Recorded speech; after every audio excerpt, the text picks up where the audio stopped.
मित्रांनो, जे saffron farming करणारे जे काही समजा एक नवीन ह्या व्यवसायात आलेले आहेत, तर त्यांच्यासाठी एक सूचना अशी आहे की लॅबचं यावेळेस सेटअप वगैरे हे ते करत करत सायमल्टेनियसली मातीचं प्रिपरेशन करताना एक तर सगळ्यात सुरुवातीला मातीचं प्रिपरेशन झाल्यानंतर तुम्ही सॉईल टेस्टिंग वगैरे करून घ्या.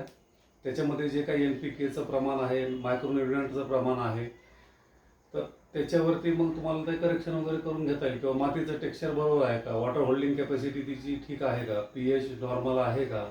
त्याच्यानंतर इलेक्ट्रिकल कंडक्टिव्हिटी एक प्रकार असतो. इलेक्ट्रिकल कंडक्टिव्हिटी जेवढी जास्त तेवढे तुमच्या त्या मातीमध्ये क्षारचं प्रमाण जास्त. अशा वेळेस मग जे तुम्ही काही खत वगैरे किंवा मायक्रोन्युट्रिएंट त्यात टाकणार आहात, तर ते त्या प्लांटला अपटेक होत नाही. त्याच्यासाठी तुम्ही काही त्याला करेक्शन्स वगैरे करावं लागतात. अशा पद्धतीचं एक थोडं ते जसा आपला हेल्थ रिपोर्ट असतो तसा तो एक मातीचा हेल्थ रिपोर्ट असतो. तर त्या संदर्भात असं की तो एक महत्त्वाचा विषय आहे. ते एक मातीचं परीक्षण सुरुवातीला करायला पाहिजे. धन्यवाद.